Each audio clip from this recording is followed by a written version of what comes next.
ನಮಸ್ತೆ ವೀಕ್ಷಕರೇ, ಶುಭೋದಯ. PNS ವಿಸ್ತಾರ ನ್ಯೂಸ್ನ ಸಮಸ್ತ ವೀಕ್ಷಕರಿಗೆ ನೇರ ಪ್ರಸಾರ ಜ್ಯೋತಿಷ್ಯ ಕಾರ್ಯಕ್ರಮ ಜ್ಯೋತಿಷ್ಯ ಜಾಗೃತಿಗೆ ಸ್ವಾಗತ. ನಾನು ಮಂಜರಿ ಹೊಂಬಾಳಿ. ಈ ದಿನ ಎಂದಿನಂತೆ ಪಂಚಾಂಗದ ವಿಚಾರಗಳನ್ನ, ದ್ವಾದಶ ರಾಶಿಗಳ ಫಲಾನುಫಲಗಳನ್ನ, ಜೊತೆಗೆ ಸಾಕಷ್ಟು ಧಾರ್ಮಿಕ ಮಾಹಿತಿಗಳನ್ನ ಕಾರ್ಯಕ್ರಮದಲ್ಲಿ ತಿಳಿದುಕೊಳ್ಳೋಣ.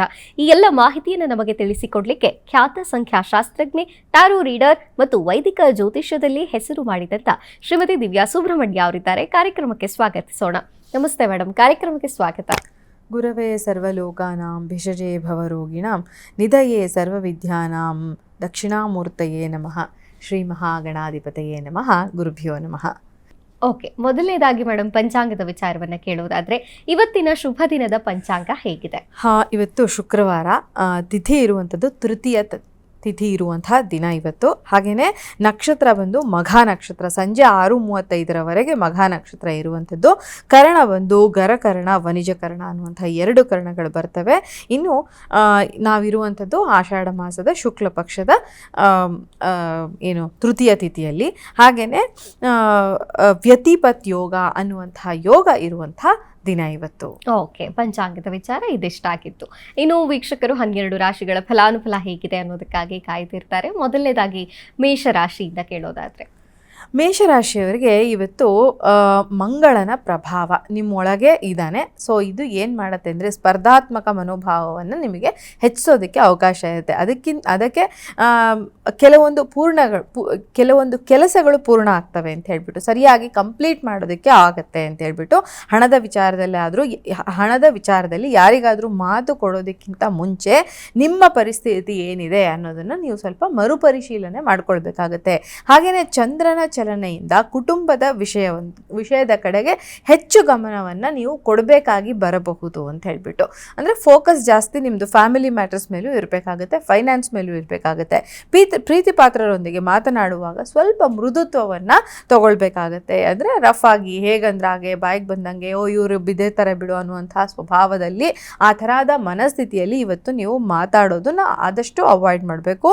ಹಾಗೆಯೇ ಸಂಜೆ ಅಷ್ಟೊತ್ತಿಗೆ ಒತ್ತಡ ಸ್ವಲ್ಪ ಕಡಿಮೆ ಆಗಿ ಮನಸ್ಸು ಸ್ವಲ್ಪ ಹಗುರ ಆಗೋದಕ್ಕೆ ಅವಕಾಶ ಇರುತ್ತೆ ಮೇಷರಾಶಿಯವರಿಗೆ. ಓಕೆ, ಮೇಷರಾಶಿಯವರದ್ದು ಆಗಿತ್ತು. ಇನ್ನು ವೃಷಭಕ್ಕೆ ಬಂದ್ರೆ ಹೇಗಿದೆ ವೃಷಭ ರಾಶಿಯವರಿಗೆ? ವೃಷಭ ರಾಶಿಯವರಿಗೆ ಶುಕ್ರನ ಪ್ರಭಾವ ಹೆಚ್ಚಾಗಿರುವಂಥದ್ದು. ಅಲ್ಲಿ ವೈಯಕ್ತಿಕ ಜೀವನದಲ್ಲಿ ಸಂತೋಷದ ಕ್ಷಣಗಳು ಹೆಚ್ಚಾಗೋದಕ್ಕೆ ಅವಕಾಶ ಇರುತ್ತೆ.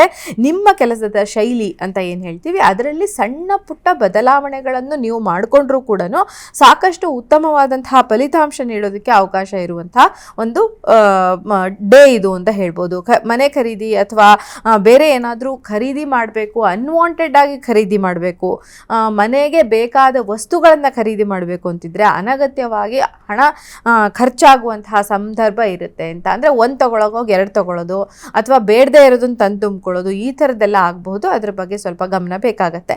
ಇನ್ನು ಬುಧನ ಸಹಕಾರದಿಂದ ಪ್ರಮುಖವಾಗಿ ಯಾವುದೇ ಮಾತುಕತೆಗಳಲ್ಲಿ ನಿಮ್ಮ ಅಭಿಪ್ರಾಯವನ್ನು ಹೇಳೋದು, ಸ್ಪಷ್ಟವಾಗಿ ತಿಳಿಸೋದು ತುಂಬ ಮುಖ್ಯ ಆಗುತ್ತೆ. ಕುಟುಂಬ ಸದಸ್ಯರಿಂದ ಉಪಯುಕ್ತ ಸಲಹೆ ದೊರೆಯೋದಕ್ಕೆ ಅವಕಾಶ ಇರುತ್ತೆ. ನಿಮ್ಮ ಇಷ್ಟದ ಕೆಲಸಗಳಲ್ಲಿ ಸಮಯ ಮೀಸಲಿಟ್ಟರೆ ಮನಸ್ಸಿಗೆ ತೃಪ್ತಿ. ಅಂದರೆ ಬರೀ ವರ್ಕ್ ಮಾಡ್ತೀವಿ, ಕೆಲಸ ಮಾಡ್ತೀವಿ, ಆಫೀಸ್ ವರ್ಕ್ ಮಾಡ್ತೀವಿ, ಮನೆ ಕೆಲಸ ಮಾಡ್ತೀವಿ ಹೆಣ್ಮಕ್ಳಾದರೆ ಆ ಥರದ್ದಲ್ಲ. ನಿಮಗೆ ಇಷ್ಟ ಆಗುವಂಥ ಯಾವುದೋ ಒಂದು ಡ್ರಾಯಿಂಗ್ ಮಾಡೋದು, ಸಿಂಗಿಂಗೋ ಅಥವಾ ಎಲ್ಲಾದರೂ ಹೋಗಿ ಬರೋದು, ಸುತ್ತಾಡೋದು, ಯಾವುದೋ ಒಂದು ಮಾಡೋದ್ರಿಂದ ನಿಮ್ಮ ಮನಸ್ಸಿಗೆ ಇನ್ನೂ ಹೆಚ್ಚಿನ ತೃಪ್ತಿ ಇವತ್ತು ಸಿಗೋದಕ್ಕೆ ಅವಕಾಶ ಇರುವಂಥ ದಿನ ಇವತ್ತು ಅಂತ ಹೇಳ್ಬಹುದು. ಓಕೆ, ವೃಷಭ ರಾಶಿಯವರಿಗೆ ಹೀಗಿದೆ. ಇನ್ನು ಮಿಥುನಕ್ಕೆ ಬಂದರೆ ಮಿಥುನ ರಾಶಿಯವರಿಗೆ ಹೇಗಿರುತ್ತೆ ಈ ದಿನ? ಇವತ್ತು ನಿಮ್ಮ ಮಾತಿನ ಒಂದು ಚಾತುರ್ಯ ಏನಿರುತ್ತೆ ಇದು ಮತ್ತಷ್ಟು ಹೆಚ್ಚಾಗುತ್ತೆ. ಬುಧನ ಪ್ರಭಾವದಿಂದ ಇನ್ನೂ ಹೆಚ್ಚಾಗೋದಕ್ಕೆ ಚಾನ್ಸ್ ಇರುತ್ತೆ. ಒಂದೇ ಸಮಯದಲ್ಲಿ ಹಲವಾರು ಕೆಲಸಗಳು ಎದುರಾಗ್ತವೆ. ಯಾವ ಕೆಲಸಕ್ಕೆ ಆದ್ಯತೆ ನೀಡಬೇಕು ಅನ್ನೋದನ್ನು ನಿಗದಿಪಡಿಸ್ಕೊಂಡ್ರೆ ಗೊಂದಲ ಕಡಿಮೆ ಆಗುತ್ತೆ ಅಂತ ಹೇಳ್ಬೋದು. ಹೊಸ ವ್ಯಕ್ತಿಗಳ ಪರಿಚಯದಿಂದ ಉಪಯುಕ್ತವಾದಂತಹ ಮಾಹಿತಿಗಳು ಸಿಗಬಹುದು. ನಿಮ್ಮ ಕೆರಿಯರ್ ಡೆವಲಪ್ಮೆಂಟ್ಗೂ, ನಿಮ್ಮ ಫ್ಯಾಮಿಲಿ ಪ್ರಾಬ್ಲಮ್ ಸಾಲ್ವ್ ಆಗೋದಕ್ಕೂ ಒಂದು ಸರಿಯಾದ ಮಾಹಿತಿ ಸಿಗೋದಕ್ಕೆ ಅವಕಾಶ ಇರುವಂಥ ದಿನ. ಹಣಕಾಸಿನ ವಿಚಾರ ಸಣ್ಣ ಅವಕಾಶಗಳನ್ನು ಕೂಡ ನೀವು ನಿರ್ಲಕ್ಷಿಸಬೇಡಿ. ಹಣ ಬರುತ್ತೆ ಇಲ್ಲಿಂದ ಅಂದರೆ ನೀವು ಅಲ್ಲಿಗೆ ಎಫರ್ಟ್ ಹಾಕಬೇಕು. ಸಣ್ಣ ಪುಟ್ಟ ಎಫರ್ಟ್ಸ್ ಕೂಡ ಇಲ್ಲಿ ತುಂಬ ಮ್ಯಾಟರ್ ಆಗುತ್ತೆ ಅಂತ ಹೇಳ್ಬೋದು. ಚಂದ್ರನ ಪ್ರಭಾವದಿಂದ ಸಂಜೆ ಅಷ್ಟೊತ್ತಿಗೆ ಕುಟುಂಬದ ಕಡೆ ಹೆಚ್ಚು ಗಮನವನ್ನು ಹರಿಸಬೇಕಾಗತ್ತೆ. ವಿದ್ಯಾರ್ಥಿಗಳಿಗೆ ಹೊಸ ವಿಷಯಗಳನ್ನು ಅರ್ಥ ಮಾಡಿಕೊಳ್ಳೋದಕ್ಕೆ ಅನುಕೂಲಕರವಾಗಿರುವಂತಹ ದಿನ. ವಿದ್ಯಾರ್ಥಿಗಳು ಏನಾದರೂ ಅರ್ಥ ಆಗಲಿಲ್ಲ ಅಂದರೆ ಇವತ್ತು ಹೋಗಿ ಟೀಚರ್ ಹತ್ರ ಡಿಸ್ಕಸ್ ಮಾಡಿ, ಅರ್ಥ ಆಗದೆ ಇರೋ ಮ್ಯಾಟ್ರ್ ಏನಿದೆ ಅದು ಇವತ್ತು ನಿಮ್ಗೆ ಅರ್ಥ ಆಗೋದಕ್ಕೆ ಅವಕಾಶ ಇರುತ್ತೆ. ಓಕೆ, ವಿದ್ಯಾರ್ಥಿಗಳ ಪಾಲಿಗೆ ಬಹಳ Positive. ಇಂಪಾರ್ಟೆಂಟ್ ಆದಂತಹ ಹೌದು, ದಿನ ಅಂತ ಹೇಳ್ಬಹುದು. ಇನ್ನು ಕಟಕಕ್ಕೆ ಬಂದ್ರೆ ಕಟಕ ರಾಶಿಯವರಿಗೆ ಹೇಗಿದೆ ಇವತ್ತು? ನಿಮ್ಮ ಭಾವನೆಗಳನ್ನ ಸ್ವಲ್ಪ ಸೂಕ್ಷ್ಮವಾಗಿ ಇವತ್ತು ಇರೋದಕ್ಕೆ ಅವಕಾಶ ಇರುತ್ತೆ. ಫೀಲಿಂಗ್ಸ್ ಜಾಸ್ತಿ ಇರುತ್ತೆ. ಇತರರ ಮನಸ್ಸಿಗೆ ಹಚ್ಚಿಕೊಳ್ಳುವ ಬದಲು ಪರಿಸ್ಥಿತಿಯನ್ನು ಶಾಂತವಾಗಿ ಅರ್ಥ ಮಾಡ್ಕೊಳ್ಬೇಕಾಗತ್ತೆ. ಅಂದರೆ ಬೇರೆಯವ್ರ ವಿಚಾರಗಳನ್ನೇ ಜಾಸ್ತಿ ತಲೆ ಕೆಡಿಸ್ಕೊಳ್ಳೋದಕ್ಕಿಂತ ನಿಮ್ಮ ಮನಸ್ಸಿನ ಪರಿಸ್ಥಿತಿ ಹೇಗಿದೆ ಅದನ್ನು ಸ್ವಲ್ಪ ಶಾಂತವಾಗಿರಿಸ್ಕೊಂಡು ಕೆಲಸಗಳನ್ನು ಮಾಡಬೇಕಾಗತ್ತೆ. ಕೆಲಸದಲ್ಲಿ ಜವಾಬ್ದಾರಿಯನ್ನು ಸರಿಯಾಗಿ ನಿರ್ವಹಿಸಿದರೆ ಒಳ್ಳೆಯ ಹೆಸರು ಬರೋದಕ್ಕೆ ಚಾನ್ಸ್ ಇರುತ್ತೆ. ಸೂರ್ಯನ ಪ್ರಭಾವದಿಂದ ಆತ್ಮಗೌರವ ಹೆಚ್ಚಾಗುತ್ತೆ, ನಿರ್ಧಾರ ಶಕ್ತಿ ಹೆಚ್ಚಾಗೋದಕ್ಕೆ, ಒಂದು ಕಾನ್ಫಿಡೆನ್ಸ್ ಹೆಚ್ಚಾಗುತ್ತೆ. ನಾನು ಈ ಡಿಸಿಷನ್ ತೊಗೊತೀನಿ, ಇದರಲ್ಲಿ ನಾನು ಸಕ್ಸಸ್ಫುಲ್ ಆಗ್ತೀನಿ ಅನ್ನುವಂಥ ಒಂದು ಡಿಸಿಷನ್ ಇವತ್ತು ನಿಮ್ಮದಾಗಿರೋದಕ್ಕೆ ಅವಕಾಶ ಇರುತ್ತೆ. ಮನೆಯ ವಿಚಾರದಲ್ಲಿ ನಿಮ್ಮ ನಿರ್ಧಾರ ಮುಖ್ಯವಾಗಿರಬಹುದು. ನಿಮ್ಮದೇ ಇಂಪಾರ್ಟೆಂಟ್, ನಿಮ್ಮ ಡಿಸಿಷನ್ ಇಸ್ ಫೈನಲ್ ಅನ್ನೋ ಥರ ಆಗಬಹುದು. ದಿನದ ಕೊನೆಯಲ್ಲಿ ನೆಮ್ಮದಿ ನೀಡುವ ಬೆಳವಣಿಗೆಯೊಂದು ಕಾಣಿಸ್ಕೊಳ್ಳುತ್ತೆ. ಯಾವುದೋ ಒಂದು ನಿಮ್ಮ ಮನಸ್ಸಿಗೆ ಖುಷಿ ಕೊಡುವಂಥದ್ದು, ನೆಮ್ಮದಿ ಕೊಡುವಂತಹ ಬೆಳವಣಿಗೆ ಆಗೋದಕ್ಕೆ ಅವಕಾಶ ಇರುವಂತಹ ದಿನ ಇವತ್ತು ಕರ್ಕಾಟಕ ರಾಶಿಯವರ ಪಾಲಿಗೆ ಅಂತ ಹೇಳ್ಬಹುದು. ಓಕೆ, ಓವರಾಲ್ ಕರ್ಕಾಟಕ ರಾಶಿ ಪಾಸಿಟಿವ್ ಹೇಳ್ತಾ ಇದ್ರಿ. ಈ ಜೊತೆಗೆ ಆತ್ಮಗೌರವದ ಬಗ್ಗೆ ಮತ್ತು ನಿರ್ಧಾರಗಳನ್ನು ತೆಗೆದುಕೊಳ್ಳುವಂತಹ ಶಕ್ತಿಯ ಬಗ್ಗೆ, ಸೂರ್ಯನ ಪ್ರಭಾವದ ಬಗ್ಗೆ ಮಾತನಾಡ್ತಾ ಇದ್ರಿ. ಸೊ ಸೂರ್ಯನ ಪ್ರಭಾವ ಅಂತಂದ್ರೆ ಕಾನ್ಫಿಡೆನ್ಸಾ ಅಥವಾ ಅದನ್ನ ಹೇಗೆ ಕನ್ಸಿಡರ್ ಮಾಡಬೇಕಾಗತ್ತೆ ಅಂತ? ಹೌದು, ಸೂರ್ಯ ಆತ್ಮಗೌರವಕ್ಕೆ ಕಾರಕ, ತಂದೆಗೆ ಕಾರಕ, ಉದ್ಯೋಗಕ್ಕೆ ಕಾರಕ. ಸೂರ್ಯನಿಗೆ ಸಾಕಷ್ಟು ಇಂಪಾರ್ಟೆನ್ಸ್ ಇದೆ. ಓಕೆ, ಸೊ ಒಬ್ಬ ಮನುಷ್ಯ ಬದುಕಬೇಕು ಅಂದ್ರೇನೆ ಸೂರ್ಯ ಎಷ್ಟು ಇಂಪಾರ್ಟೆಂಟ್ ಅಂತ. ಸೂರ್ಯನ ಪ್ರಭಾವ ಹೇಗೆ ಅಂದ್ರೆ ನೋಡಿ, ಎಲ್ಲ ಗಿಡ ಗಂಟೆಗಳಿಂದ ಹಿಡಿದು ಯಾವುದೇ ಒಂದು ವಸ್ತು ಚಲನೆ ಆಗ್ಬೇಕು ಅಂದ್ರೂ ಅದಕ್ಕೊಂದು ಸೂರ್ಯನ ಆನತಿ ಬೇಕು ಅಂತ ಹೇಳ್ತೀವಿ. ಸೊ ಅಂತಹ ಸೂರ್ಯ ಗ್ರಹದ ಪ್ರಭಾವದಿಂದ ಆತ್ಮಗೌರವ ಇವರಿಗೆ ಜಾಸ್ತಿ ಆಗತ್ತೆ ಅಂತ. ಓವರಾಲ್ ಆಗಿ ಸೂರ್ಯ ಆ ಜಾತಕದಲ್ಲಿ ಚೆನ್ನಾಗಿದ್ರೆ ಅವರು ಕಾನ್ಫಿಡೆಂಟ್ ಆಗಿರ್ತಾರೆ ಅಥವಾ ಉತ್ತಮ ನಿರ್ಧಾರಗಳನ್ನು ತೆಗೆದುಕೊಳ್ತಾರೆ ಅಂತ ಕನ್ಸಿಡರ್ ಮಾಡಬಹುದು. ಖಂಡಿತ ಉತ್ತಮ ನಿರ್ಧಾರ ತಗೊಳ್ತಾರೆ ಅನ್ನೋದಕ್ಕಿಂತ ಕಾನ್ಫಿಡೆಂಟ್ ಆಗಿರ್ತಾರೆ. ಅವ್ರಿಗೆ ಲೀಡರ್ಶಿಪ್ ಕ್ವಾಲಿಟೀಸ್ ಇರುತ್ತೆ. ಎಲ್ಲವನ್ನ ಹ್ಯಾಂಡಲ್ ಮಾಡುವಂತಹ ಒಂದು ಕೆಪಾಸಿಟಿ ಅವರಿಗೆ ಖಂಡಿತ ಇರುತ್ತೆ. ಸೂರ್ಯ ಜನ್ಮ ಜಾತಕದಲ್ಲಿ ಚೆನ್ನಾಗಿದ್ರೆ, ಒಳ್ಳೆ ಪೊಸಿಷನ್ ಅಲ್ಲಿ ಇದ್ರೆ. Okay madam, okay. ಇನ್ನು ಮುಂದಿನ ರಾಶಿಗೆ ಬಂದ್ರೆ ಸಿಂಹ ರಾಶಿ ಹೇಗಿದೆ? ಸಿಂಹ ರಾಶಿಯವರಿಗೆ ಸೂರ್ಯನ ಪ್ರಭಾವದಿಂದ ನಿಮ್ಮ ವ್ಯಕ್ತಿತ್ವ ಮತ್ತು ನಾಯಕತ್ವಕ್ಕೆ ಹೆಚ್ಚಿನ ಮನ್ನಣೆ. ಅದರಲ್ಲೂ ನೀವೇನಾದ್ರೂ ಸಿಂಹ ರಾಶಿಯವರಿದ್ದು ಪಾಲಿಟಿಕ್ಸ್ ನಲ್ಲಿ ಏನಾದ್ರೂ ಇದ್ರೆ ತುಂಬಾ ಒಳ್ಳೆಯ ಒಂದು ದಿನ ಇವತ್ತು ಅಂತ ಹೇಳ್ಬೋದು. ಬಹಳ ದಿನಗಳಿಂದ ಮನಸ್ಸಿನಲ್ಲಿದ್ದ ಯೋಜನೆಯೊಂದು ಕಾರ್ಯರೂಪಕ್ಕೆ ತರೋದಕ್ಕೆ ಇವತ್ತು ಪ್ರಯತ್ನಿಸ್ತೀರಾ. ಮಂಗಳ ಅಂದ್ರೆ ಕುಜನ ಶಕ್ತಿ ಕೆಲಸದ ವೇಗವನ್ನು ಜಾಸ್ತಿ ಮಾಡಿಸುತ್ತೆ. ಆತುರದಲ್ಲಿ ಅಂದ್ರೆ ವೇಗ ಜಾಸ್ತಿ ಆಗ್ಬೇಕು ನಿಜ, ಆದ್ರೆ ಆತುರದಲ್ಲಿ ತಪ್ಪು ಮಾಡೋದು ಚಾನ್ಸಸ್ ಇರುತ್ತೆ. ಹಾಗೆ ಮಾಡೋದನ್ನ ಅವಾಯ್ಡ್ ಮಾಡಿ. ಆರ್ಥಿಕವಾಗಿ ಹೊಸ ಅವಕಾಶ, ಒಂದು ಗಮನವನ್ನ ಸೆಳಿಬಹುದು. ಯಾವುದೋ ಒಂದು ಮೂಲದಿಂದ ಹಣವನ್ನ ಗಳಿಸಬಹುದು ಅನ್ನೋ ಒಂದು ಆಸೆ ನಿಮಗೆ ಹುಟ್ಟಬಹುದು. ಕುಟುಂಬದ ಕಿರಿಯ ಸದಸ್ಯರಿಂದ ಸಂತಸದ ಸುದ್ದಿ, ನಿಮ್ಮ ಮಕ್ಕಳು ಅಥವಾ ಮನೆಯಲ್ಲಿ ಇರುವಂತಹ ಮಕ್ಕಳು ಯಾರೋ ಒಂದು ಶುಭ ಸಮಾಚಾರವನ್ನ, ಅವ್ರ ಎಜುಕೇಶನ್ ವಿಚಾರದಲ್ಲೂ ಅಥವಾ ಯಾವುದೋ ಒಂದು ಶುಭ ಸಮಾಚಾರವನ್ನು ನೀಡೋದಕ್ಕೆ ಅವಕಾಶ ಇರುವಂಥ ದಿನ. ನಿಮ್ಮ ಸಾಮರ್ಥ್ಯವನ್ನು ಸರಿಯಾದ ಕಡೆ ಬಳಸಬೇಕಾಗುತ್ತೆ. ನಿಮಗೆ ಸಾಮರ್ಥ್ಯ ಖಂಡಿತ ಇದೆ ರೀ, ಆದರೆ ಅದನ್ನು ಸರಿಯಾದ ಸ್ಥಳದಲ್ಲಿ ಎಫರ್ಟ್ ಹಾಕಿ ಕೆಲಸ ಮಾಡ್ತಿದ್ದೀರಾ ಅಥವಾ ಬೇರೆ ಎಲ್ಲೋ ಮಾಡ್ತಿದ್ದೀರಾ ಅನ್ನೋದು ಇಲ್ಲಿ ತುಂಬ ಮುಖ್ಯವಾಗಿರುತ್ತೆ. ಸರಿಯಾದ ರೀತಿಯಲ್ಲಿ ಎಫರ್ಟ್ನ ಹಾಕಿದಾಗ ಖಂಡಿತ ಫಲಪ್ರದವಾಗಿರೋದಕ್ಕೆ ಚಾನ್ಸ್ ಇರುತ್ತೆ ಅಂತ ಹೇಳ್ಬೋದು ಸಿಂಹರಾಶಿಯವರಿಗೆ. ಓಕೆ, ಸಿಂಹರಾಶಿಗೂ ಕೂಡ ಬಹಳಷ್ಟು ಪಾಸಿಟಿವ್ ವಿಚಾರಗಳನ್ನು ತಾವು ತಿಳಿಸಿದ್ದೀರಿ. ಇನ್ನು ಮುಂದಿನ ರಾಶಿ ಕನ್ಯಾ ರಾಶಿಗೆ ಬಂದರೆ ಹೇಗಿದೆ ಕನ್ಯಾ ರಾಶಿಯವರಿಗೆ? ಲೆಕ್ಕಾಚಾರ, ದಾಖಲೆ ಮತ್ತು ಯೋಜನೆಗಳಿಗೆ ಸಂಬಂಧಿಸಿದಂತಹ ಕೆಲಸಗಳು ಸುಗಮವಾಗಿ ಆಗ್ತವೆ. ಫೈನಾನ್ಸ್ ಫೀಲ್ಡ್ನಲ್ಲಿ ಇರೋರಿಗೆ ಚೆನ್ನಾಗಾಗುತ್ತೆ. ಲೆಕ್ಕಪತ್ರಗಳನ್ನು ಮೇಂಟೈನ್ ಮಾಡ್ತಾರೆ. ಮ್ಯಾನೇಜ್ಮೆಂಟ್ ಫೀಲ್ಡಲ್ಲಿ ಇರ್ತಾರೆ, ಅವ್ರಿಗೆ ತುಂಬ ಪಾಸಿಟಿವ್ ಆಗಿರುತ್ತೆ. ಹಾಗೆಯೇ ಯಾವುದಾದ್ರೂ ಪ್ಲ್ಯಾನಿಂಗಲ್ಲಿ ಇರ್ತಾರೆ, ಪ್ಲ್ಯಾನಿಂಗ್ ಕೂಡ ಇಲ್ಲಿ ಚೆನ್ನಾಗಿ ಮಾಡ್ಬೋದು. ಸಣ್ಣ ತಪ್ಪುಗಳನ್ನು ಗುರುತಿಸುವ ನಿಮ್ಮ ಗುಣ, ಅಂದರೆ ನೀವೊಂದು ಸಣ್ಣ ತಪ್ಪುಗಳನ್ನು ಗುರುತಿಸ್ತೀರಾ, ಇದು ಪ್ರಯೋಜನಕ್ಕೆ ಇವತ್ತು ಬರುತ್ತೆ ಅಂತ. ಇಷ್ಟು ದಿನ ಬಂದಿತ್ತೋ ಬಿಡ್ತೋ ಗೊತ್ತಿಲ್ಲ, ಇವತ್ತು ಪ್ರಯೋಜನಕ್ಕೆ ಬರೋದಕ್ಕೆ ಅವಕಾಶ ಇರುತ್ತೆ. ಶುಕ್ರನ ಪ್ರಭಾವದಿಂದ ಸಂಬಂಧಗಳಲ್ಲಿ ಇದ್ದ ಅಂತರ ಕಡಿಮೆ ಆಗುತ್ತೆ.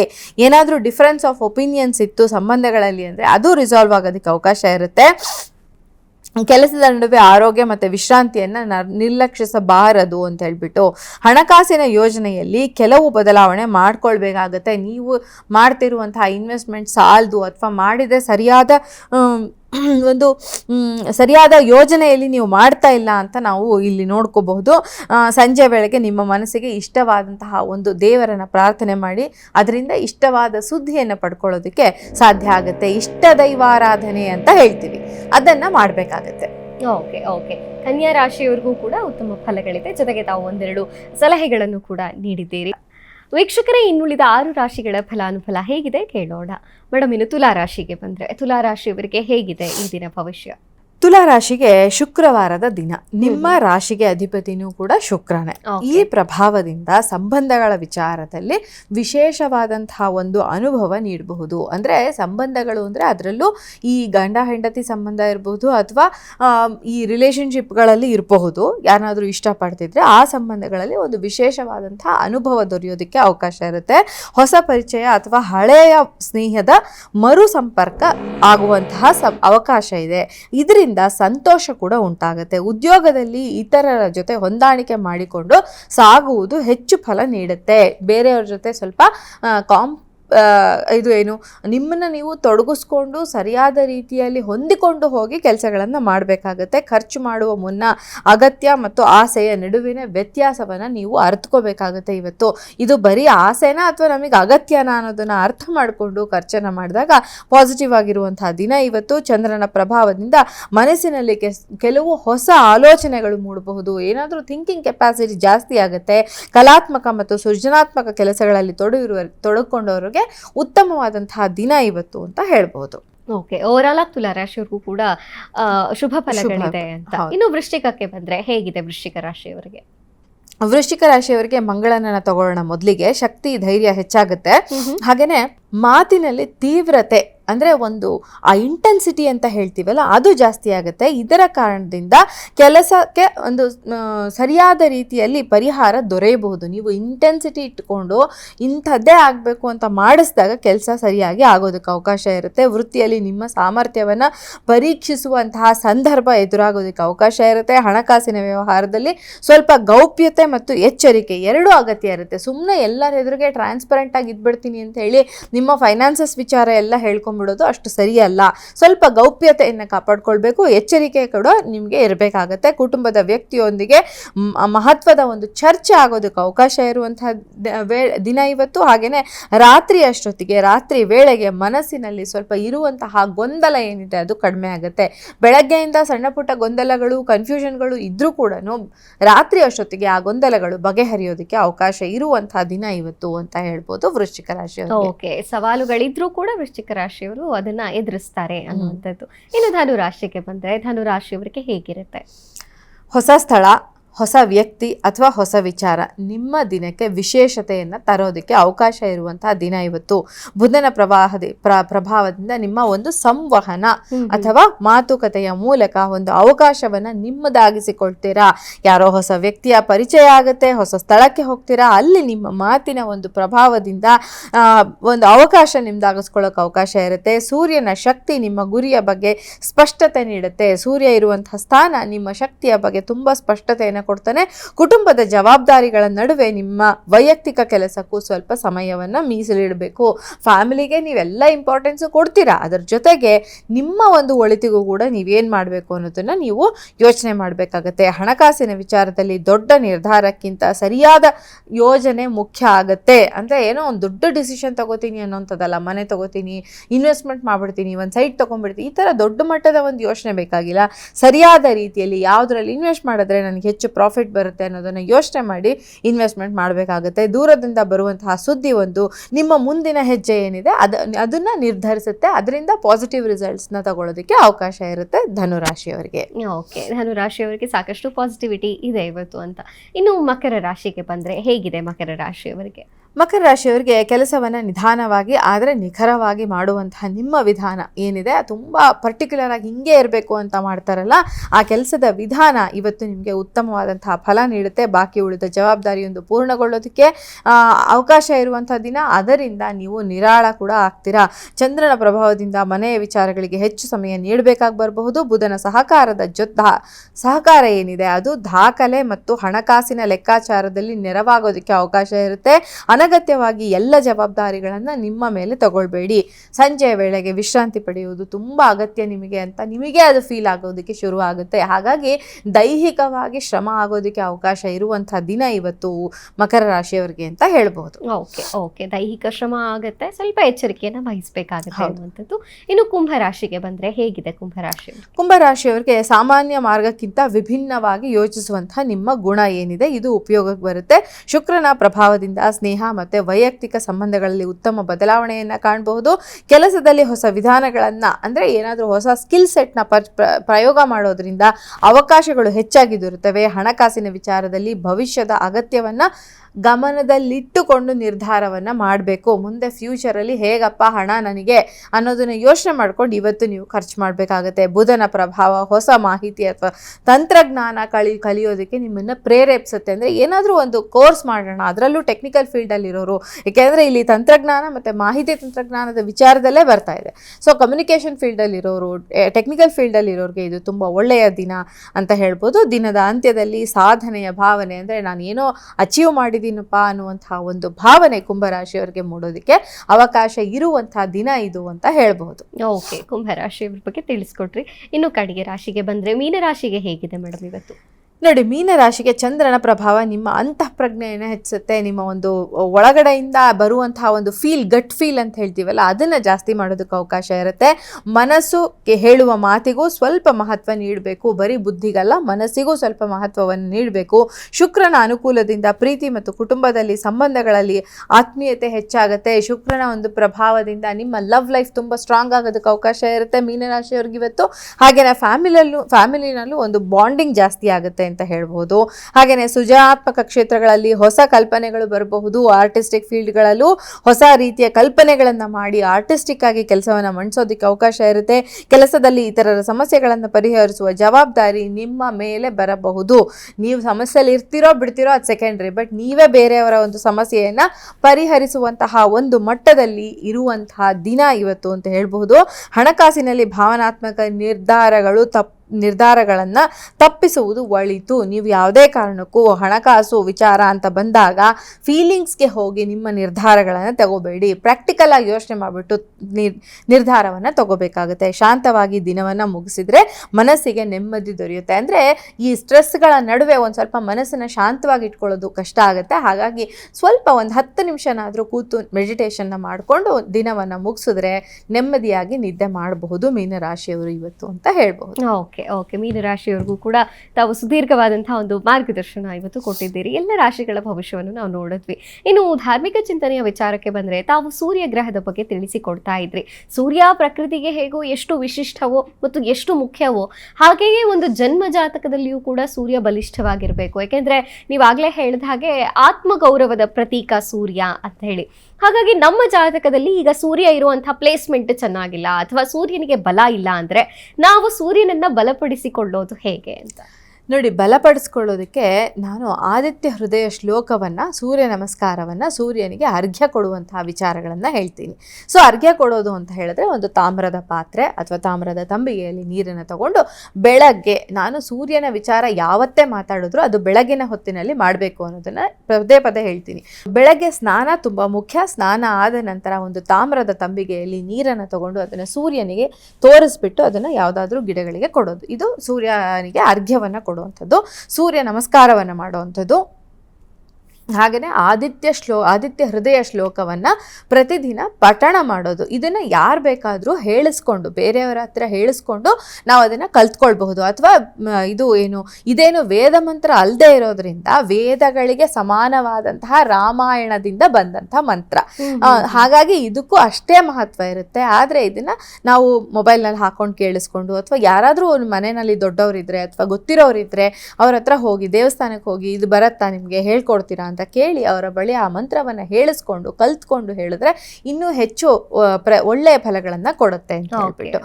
ರಾಮಾಯಣದ ಯುದ್ಧ ಕಾಂಡದಲ್ಲಿ ಬರುವಂತಹ ಶ್ಲೋಕ ಇದು. ಎಲ್ಲಿ ಬರುತ್ತೆ ಅಂತ ಹೇಳಿದ್ರೆ ರಾಮದೇವರಿಗೆ ಅಗಸ್ತ್ಯ ಮಹಾಮುನಿಗಳು ಬೋಧಿಸುವಂತಹ ಮಂತ್ರ ಇದು. ಅಗಸ್ತ್ಯ ಮುನಿಗಳು ಯಾಕೆ ಬೋಧಿಸ್ತಾರೆ? ರಾವಣರ ನಡುವೆ ಯುದ್ಧ ನಡೀತಾ ಇರುತ್ತೆ. ರಾವಣ ಎಲ್ಲರಿಗೂ ಏಟಾಗೋಗಿದೆ, ಲಕ್ಷ್ಮಣನಿಗೆ ಏಟಾಗಿದೆ, ಎಲ್ಲರೂ ಇದಾಗಿದ್ದಾರೆ. ಆ ಕಡೆ ರಾವಣನ ಇದರಲ್ಲೂ ಎಷ್ಟು ಅಸ್ತ್ರಗಳನ್ನು ಬಿಟ್ಟರು, ಎಷ್ಟು ಬಾಣಗಳನ್ನು ಬಿಟ್ಟರು ರಾವಣ ಸಾಯ್ತಾ ಇಲ್ಲ. ಅಂತಹ ಸಂದರ್ಭದಲ್ಲಿ ಹೇಗೆ ಅಂತ ಯೋಚಿಸ್ತಾ ಇದ್ದಂತಹ ಸಂದರ್ಭದಲ್ಲಿ ಅಗಸ್ತ್ಯ ಮಹಾಮುನಿಗಳು ಈ ಮಂತ್ರವನ್ನು ಬೋಧಿಸ್ತಾರೆ. ನೋಡಿ, ಇಲ್ಲಿ ಒಂದು ವಿಚಾರ ನಾನು ಹೇಳಬೇಕು. ರಾಮ ಸಾಕ್ಷಾತ್ ವಿಷ್ಣು ಸ್ವರೂಪ ಆಗಿರುವಂತಹ ರಾಮನಿಗೆ ಬೇರೆಯವರು ಬಂದು ಹೇಳಬೇಕಾ ಈ ಥರದ್ದು ಮಾಡಪ್ಪ ಅಂತ? ತನ್ನ ಬತ್ತಳಿಕೆಯಲ್ಲಿ ಬ್ರಹ್ಮಾಸ್ತ್ರ ಇದೆ ಅನ್ನೋದು ಗೊತ್ತಿಲ್ವಾ ರಾಮನಿಗೆ? ಖಂಡಿತ ಗೊತ್ತಿರುತ್ತೆ. ಮುಂದೆ ಜನರಿಗೆ ಉಪಯೋಗ ಆಗಲಿ, ನಮ್ಮಂಥವರಿಗೆ ಮನುಷ್ಯ ಮಾತ್ರರಿಗೆ ಆ ರಾಮನ ಮುಖಾಂತರ ಅಗಸ್ತ್ಯ ಮಹಾಮುನಿಗಳಿಂದ ಈ ಮಂತ್ರ ಸಿಕ್ಕಿದಂಥದ್ದು. ಆದಿತ್ಯ ಹೃದಯ ಅಂತ ಹೇಳಿದ್ರೆ ಆದಿತ್ಯ ಪ್ರಜ್ವಲಿಸ್ತಾ ಇರ್ತಾನೆ, ಸುಡುವಂತಹ ಬೆಂಕಿ ಆಗಿರ್ತಾನೆ. ಬೆಂಕಿಯ ಹೃದಯ ಏನಿದೆ, ಒಳಗಡೆ ಏನಿದೆ, ಆದಿತ್ಯನ ಮನಸ್ಸೇನಿದೆ, ಅದನ್ನ ಓದುವಂತಹ ಕೆಲಸ ಇದು ಅಂತ ಹೇಳ್ಬಿಟ್ಟು ಅವನ ಆರಾಧನೆಯಿಂದ ಯಾವುದೇ ಕೆಲಸಗಳು ಸುಸೂತ್ರವಾಗಿ ನಡೀತವೆ, ಜಯ ಲಭಿಸುತ್ತೆ ಮಾಡುವಂತಹ ಕೆಲಸಗಳಲ್ಲಿ. ಹಾಗಾಗಿ ಈ ಮಂತ್ರವನ್ನ ಪಠಿಸೋದು, ಪ್ರತಿದಿನ ಬೆಳಗಿನ ಹೊತ್ತಿನಲ್ಲಿ ಸೂರ್ಯೋದಯದ ಸಂದರ್ಭದಲ್ಲಿ ಈ ಮಂತ್ರವನ್ನು ಜಪಿಸೋದು ತುಂಬಾ ಮುಖ್ಯ. ಓಕೆ ಓಕೆ ನೀವು ಪೌರಾಣಿಕ ಹಿನ್ನೆಲೆಯಲ್ಲಿ ರಾಮಾಯಣದಲ್ಲಿ ಉಲ್ಲೇಖವಾದಂತಹ ಈ ಮಂತ್ರದ ಬಗ್ಗೆ ತಿಳಿಸಿಕೊಟ್ರಿ. ಇನ್ನು ಸಾಮಾನ್ಯವಾಗಿ ನಾವು ಕೇಳ್ತಾ ಇರ್ತೀವಿ, ಕರಿಯರ್ ಏನಾದ್ರು ಡೌನ್ ಆಗಿದೆ, ಬಿಸ್ನೆಸ್ ಡೌನ್ ಆಗಿದೆ, ಅಥವಾ ಕೆಲಸದಲ್ಲಿ ಯಶಸ್ಸು ಸಿಗ್ತಾ ಇಲ್ಲ ಅಂತಂದ್ರೆ ಸಾಮಾನ್ಯವಾಗಿ ಹಿರಿಯರು ಮನೆಯಲ್ಲಿ ಹೇಳೋದು ಆದಿತ್ಯ ಹೃದಯವನ್ನ ಪಠಿಸಿ ಅಂತ. ಯಾಕೆ ಕರಿಯರ್ಗೆ ಇದು ಅಷ್ಟು ರಿಲೇಟೆಡ್ ಆಗುತ್ತೆ? ಸೂರ್ಯ ಹೇಗೆ ಇಲ್ಲಿ ವರ್ಕ್ ಮಾಡ್ತಾನೆ ಅಂತ ನೋಡಿ, ನಾವು ಹೇಳೋದು ಈ ಜಾಬ್ ಏನಿದೆಯಲ್ಲ, ನಾವು ಮಾಡುವಂತಹ ವೃತ್ತಿ ಡಿಪೆಂಡ್ ಆಗೋದು ಸೂರ್ಯನ ಮೇಲೆ.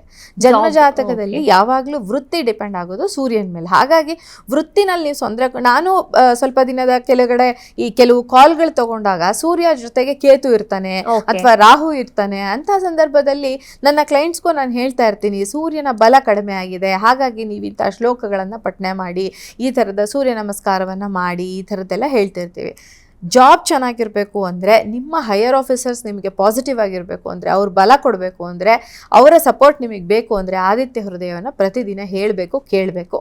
ಸೊ ಶ್ರವಣ ಪಠಣ ಎರಡನ್ನೂ ಹೇಳ್ತೀವಿ. ಶ್ರವಣ ಮಾಡ್ತಾ ಇರಬೇಕು, ಬಂದ ನಂತರ ಪಠಣ ಮಾಡ್ಕೊಳ್ಳೋದು ಎರಡನೇ ವಿಚಾರ ಅಂತ. ಓಕೆ ಓಕೆ ನಾನು ಇನ್ನೊಂದು ಪ್ರಶ್ನೆಯನ್ನ ಕೇಳೋಕ್ಕಿಂತ ಮುಂಚೆನೆ ತಾವು ಇದಕ್ಕೆ ಉತ್ತರಿಸ್ಬಿಟ್ಟಿದ್ದೀರಾ.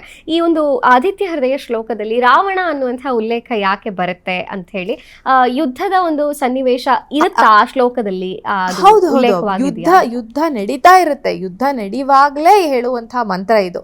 ರಾಮನಿಗೆ ಯುದ್ಧವನ್ನ ಗೆಲ್ಲೋದಕ್ಕೆ ಏನು ದೊಡ್ಡ ಕಷ್ಟ ಇರಲಿಲ್ಲ, ಆದ್ರೆ ಈ ಮಂತ್ರವನ್ನ ಉಪದೇಶ ಮಾಡಿ ರಾಮನ ಮೂಲಕ ನಮಗೆ ಅದನ್ನ ಉಪದೇಶ ಮಾಡಿರುವಂಥದ್ದು. ಅಂದರೆ ಮನುಷ್ಯ ಮಾತ್ರರಿಗೆ ಸಿಗಲಿ ಅನ್ನೋ ದೃಷ್ಟಿಯಿಂದ ರಾಮನಿಗೆ ಆ ಮಂತ್ರ ಉಪದೇಶ ಸಿಗುತ್ತೆ. ತಥೋ ಯುದ್ಧ ಪರಿಶ್ರಾಂತಂ ಸಮರೇ ಚಿಂತೆಯಾ ಸ್ಥಿತಂ. ಸಮರದ ಸಮಯದಲ್ಲೇ, ಯುದ್ಧದ ಸಮಯದಲ್ಲೇ ಬರುವಂತಹ ಮಂತ್ರ ಇದು. ಸೊ ಇದನ್ನ ಹೇಳ್ಕೊಳ್ಳೋದ್ರಿಂದ ಸಾಕಷ್ಟು ಲಾಭಗಳು ಖಂಡಿತ ಇದೆ. ಇನ್ನು ಬದುಕಿನ ಯುದ್ಧಗಳನ್ನ ದಿನನಿತ್ಯ ಜಯಿಸೋರಿಗೆ ಸೂರ್ಯ ಆದಿತ್ಯ ಹೃದಯ ಈ ರೀತಿಯಾಗಿ ಮುಖ್ಯವಾಗುತ್ತೆ ಅನ್ನುವಂಥದ್ದು. ಓಕೆ ಮೇಡಮ್, ಇನ್ನು ದಿನನಿತ್ಯದ ಒಂದು ಜಂಜಾಟಗಳಲ್ಲಿ ಅಂದರೆ ಕೆಲಸದ ಒತ್ತಡಗಳಲ್ಲಿ, ಬೆಳಗ್ಗೆ ಬೇಗ ಏಳಬೇಕು, ಆಫೀಸ್ಗೆ ಹೋಗಬೇಕು ಅನ್ನುವಂಥ ಒತ್ತಡದಲ್ಲಿ ನಮಗೆ ತುಂಬ ಹೊತ್ತು ಜಪ ತಪ್ಪಗಳನ್ನು ಮಾಡ್ಲಿಕ್ಕೆ ಆಗದೆ ಇರಬಹುದು ಈ ಸೂರ್ಯನಿಗೋಸ್ಕರ. ಆದರೆ ಸರಳವಾಗಿ ಏನು ಮಾಡಬಹುದು ಮತ್ತು ಎಷ್ಟೊತ್ತಲ್ಲಿ ಬೆಳಿಗ್ಗೆ ಮಾಡಬಹುದು ಅಂತ? ಇದನ್ನೇ ನೀವು ಇದ್ರ ಬಗ್ಗೆನೇ ಕೇಳೋದಾದರೆ, ಅಂದರೆ ಈಗ ಆದಿತ್ಯ ಹೃದಯ ಪಠಣ ಬಗ್ಗೆ ಕೇಳೋದಾದರೆ ಇದನ್ನು ಬೆಳಗ್ಗೆ ಹೊತ್ತಲ್ಲಿ ಮೈ ಮನಸ್ಸು ಎರಡು ಶುದ್ಧವಾಗಿರಬೇಕು ಯಾವಾಗಲೂ. ಹಾಗಾಗಿ ಶುದ್ಧ ಮನಸ್ಸಿನಿಂದ ಸ್ನಾನಾದಿಗಳನ್ನು ಮಾಡಿಕೊಂಡು ಬೆಳಗಿನ ಹೊತ್ತಿನಲ್ಲಿ ಇದನ್ನು 3 ಸಾರಿ ಪಠಣ ಮಾಡಬೇಕು ಅಂತ ಹೇಳ್ತಾರೆ. ಸರಿಯಾಗಿ ಇದನ್ನು ಕೇಳಿಸ್ಕೊಂಡ್ರೆ 6ರಿಂದ 8 ನಿಮಿಷ, ಮ್ಯಾಕ್ಸಿಮಮ್ 10 ನಿಮಿಷ. ಸೊ ಒಂದು ಸರಿನಾದರೂ ಕೇಳಿ. ಏನಾದರೂ ತುಂಬ ತೊಂದರೆ ಆಗ್ತಾ ಇದೆ, ಸೂರ್ಯನಿಗೆ ಸಂಬಂಧಿಸಿ ತುಂಬ ತೊಂದರೆ ಆಗ್ತಾ ಇದೆ ಅಂತ ಹೇಳಿದ್ರೆ 3 ಸಾರಿ ಇದನ್ನು ಕೇಳಬೇಕಾಗತ್ತೆ ಅಂತ ಹೇಳ್ಬಿಟ್ಟು. ಅದನ್ನ ಬಿಟ್ಟರೆ ಸೂರ್ಯ ನಮಸ್ಕಾರ ಪೂಜೆಯನ್ನು ಕೂಡ ನೀವು ಮಾಡಿಸ್ಕೊಳ್ಬಹುದು. ಸೂರ್ಯ ನಮಸ್ಕಾರ ಅಂತ ಒಂದು ಪ್ರೊಸೀಜರ್ ಇದೆ, ಆ ಪ್ರೊಸೀಜರ್ನ ಫಾಲೋ ಮಾಡಿ ಸೂರ್ಯ ನಮಸ್ಕಾರ ಪೂಜೆಯನ್ನು ಕೂಡ ಮಾಡಿಸ್ಕೊಳ್ಬೋದು. ಪುರೋಹಿತ ವರ್ಗದವರು ಅದನ್ನು ನಿಮಗೆ ಮಾಡಿಸ್ಕೊಡ್ತಾರೆ. ಇಲ್ಲ ನೀವೇ ಮಾಡ್ಕೊಳ್ಳುವಂಥದ್ದು ಅಂದರೆ ನಾನು ತುಂಬ ಸುಲಭವಾಗಿ ಹೇಳಿಬಿಟ್ಟೆ, ಸೂರ್ಯನಿಗೆ ಅರ್ಘ್ಯ ಕೊಡುವಂಥದ್ದು ಅಂತ. ಅದಕ್ಕಿಂತ ಸುಲಭ ಮಾರ್ಗ ಇನ್ಯಾವುದೂ ಇರೋದಿಲ್ಲ. ಅದನ್ನು ಬಿಟ್ಟರೆ ನೀವು ಗೋಧಿಯನ್ನು ದಾನ ಕೊಡುವಂಥದ್ದು, ಇದು ಕೂಡ ನೀವು ಮಾಡಬಹುದು. ಹಾಗೆಯೇ ಸೂರ್ಯನ ಡೈರೆಕ್ಟ್ ಆರಾಧನೆ ಏನಿದೆ ಅದು ತುಂಬಾ ಒಳ್ಳೆ ಶುಭ ಫಲಗಳನ್ನ ಕೊಡುತ್ತೆ ಅಂತ ಹೇಳ್ಬಿಟ್ಟು. ಓಕೆ, ಸೂರ್ಯನಿಗೋಸ್ಕರ ಗೋಧಿಯನ್ನ ದಾನ ಮಾಡಬೇಕು. ಹೌದು, ಯಾವಾಗಲೂ ದಾನ ಮಾಡುವಾಗ ಗೋಧಿಯನ್ನ, ಯಾವುದೇ ಧಾನ್ಯಗಳನ್ನ ದಾನ ಮಾಡಬೇಕಾದ್ರೆ ದಕ್ಷಿಣೆ ಸಮೇತ ಯಾವುದಾದ್ರೂ ದೇವಸ್ಥಾನಗಳಲ್ಲಿ, ನಾನು ಇಲ್ಲಿ ಯಾರಿಗೆ ಕೊಡಬೇಕು ಏನು ಕೊಡಬೇಕು ಅನ್ನೋಂಥದ್ದನ್ನು ಹೇಳಲ್ಲ, ದೇವಸ್ಥಾನಗಳಲ್ಲಿ ಇದನ್ನ ದಾನ ಮಾಡಿ ಅಥವಾ ಬಡವರಿಗೆ ಕೂಡ ದಾನ ಮಾಡ್ಬೋದು. ದಾನ ಮಾಡಬೇಕಾದ್ರೆ ಒಂದಷ್ಟು ದಕ್ಷಿಣೆ ಸಮೇತ ವೀಳ್ಯದೆಲೆ, ಅಡಿಕೆ ಎಣ್ಣೆಯನ್ನು ಇಟ್ಟು ದಾನ ಮಾಡೋದು ತುಂಬಾ ಶುಭ. ಓಕೆ, ಇನ್ನು ತಾವು ಕ್ರಿಸ್ಟಲ್ ಕೋಚ್ ಕೂಡ ಆಗಿರೋದ್ರಿಂದ ಸೂರ್ಯನಿಗೆ ಸಂಬಂಧಿಸಿದಂತೆ ಯಾವ ಕ್ರಿಸ್ಟಲ್ನ ಧಾರಣೆ ಮಾಡಬೇಕು, ಯಾವ ಕೈಗೆ ಅದನ್ನ ಧಾರಣೆ ಮಾಡಬೇಕಾಗತ್ತೆ? ಕ್ರಿಸ್ಟಲ್ ಅಂತ ಧಾರಣೆ ಮಾಡುವಾಗ ಸನ್ ಸ್ಟೋನ್ ಅನ್ನುವಂತಹ ಕ್ರಿಸ್ಟಲ್ ಬರುತ್ತೆ. ಸನ್ ಸ್ಟೋನ್ ಅನ್ನುವಂತಹ ಒಂದು ಕ್ರಿಸ್ಟಲ್ ಇದೆ, ಅದು ಮ್ಯಾಜಿಕ್ ನ ಕ್ರಿಯೇಟ್ ಮಾಡುತ್ತೆ. ತುಂಬಾ ಪಾಸಿಟಿವ್ ಆದಂತಹ ಒಂದು ಕ್ರಿಸ್ಟಲ್ ಅದು.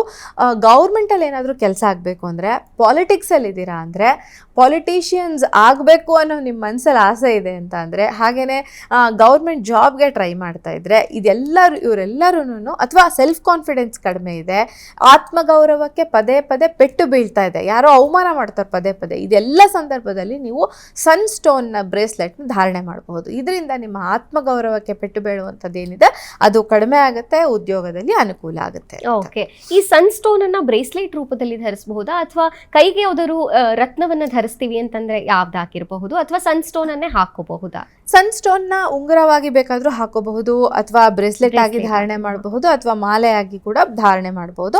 ಸರಿಯಾದ ರೀತಿಯಲ್ಲಿ ಎನರ್ಜೈಸ್ ಮಾಡಿದಂತಹ, ಸರಿಯಾದ ರೀತಿಯಲ್ಲಿ ಒಳ್ಳೆ ಕ್ವಾಲಿಟಿ ಇರುವಂತಹ ಕ್ರಿಸ್ಟಲ್ಗಳನ್ನು ಧಾರಣೆ ಮಾಡೋದು ಇಲ್ಲಿ ತುಂಬಾ ಮುಖ್ಯ ಆಗುತ್ತೆ ಅಂತ. ಓಕೆ, ಇನ್ನು ಕ್ರಿಸ್ಟಲ್ ರೀಚಾರ್ಜ್ ಬಗ್ಗೆ ಮಾತನಾಡುವಾಗ, ಒಂದು ಸತಿ ಅದು ಎನರ್ಜೈಸ್ ಮಾಡಿ ನೀವು ಕೊಟ್ಟ ಮೇಲೆ, ಕ್ಲೈಂಟ್ಸಿಗೆ ಕೊಟ್ಟ ಮೇಲೆ, ಅದರ ನಂತರ ಅವರು ಯಾವ್ದಾದ್ರು ಒಂದು ಸರಳ ವಿಧಾನವನ್ನ ಅನುಸರಿಸಬಹುದಾ ಅಂತ? ಸರಳ ವಿಧಾನ ಅಂದ್ರೆ ನೀವೇನ್ ಮಾಡಿ ಅಂತ ಹೇಳಿದ್ರೆ, ನೀವು ಯಾವುದೇ ಕ್ರಿಸ್ಟಲ್ಗಳನ್ನ ತಗೊಳ್ತೀರಾ, ಬೆಳಗ್ಗೆ ಹೊತ್ತಲ್ಲಿ ಹಾಕೊಂಡಿರ್ತೀರಾ, ರಾತ್ರಿ ತೆಗೆದು ಬಿಟ್ಟದನ್ನ ಒಂದು ಗ್ಲಾಸ್ ಜಾರಲ್ಲಿ ಇಟ್ಟುಬಿಡಿ. ಗ್ಲಾಸ್ ಜಾರ್ ಆದ್ರೆ ಅದಕ್ಕೇನು ದೋಷ ಅಂತ ಏನಿರಲ್ಲ. ಪ್ಲಾಸ್ಟಿಕ್ ಅಲ್ಲಿ ಬೇಡ, ಆದಷ್ಟು ಗ್ಲಾಸ್ ಜಾರಲ್ಲಿ, ಗ್ಲಾಸ್ ಬೌಲಲ್ಲಿ ಇಟ್ಬಿಟ್ಟು ಬೆಳಗ್ಗೆ ಎದ್ದು ಅದನ್ನೇ ದೇವ್ರಿಗೆ ಕೈ ಮುಗಿತೀರಾ, ಧೂಪ ಹಚ್ತೀರಾ. ಧೂಪ ದೀಪ ನೈವೇದ್ಯಗಳನ್ನ ಮಾಡಕ್ಕಾಗದೇ ಇದ್ರು ಒಂದು ಊದಿನ ಕಡ್ಡಿನಾದ್ರೂ ಹಚ್ಚುವಂತ ಒಂದು ಸಂಪ್ರದಾಯ ಎಲ್ಲ ಮನೆಗಳಲ್ಲೂ ಇರುತ್ತೆ. ಸೊ ಆ ಊದಿನ ಕಡ್ಡಿಯ ಒಂದು ಹೊಗೆ ಏನಿರುತ್ತಲ್ಲ ಅದಕ್ಕೆ ಹಿಂಗೆ ತೋರಿಸೋದು, ಧೂಪವನ್ನ ತೋರಿಸೋದು, ಧೂಪವನ್ನ ತೋರಿಸಿ ಧಾರಣೆ ಮಾಡಬಹುದು. ಇನ್ನು ಹುಣ್ಣಿಮೆಯ ದಿನ ರೀಚಾರ್ಜ್ ಮಾಡುವಂತಹ ಒಂದು ಪ್ರಕ್ರಿಯೆ, ಅದ್ರ ಬಗ್ಗೆ ಕೂಡ ಒಂದಿನ ಮಾತಾಡೋಣ ನಾವು.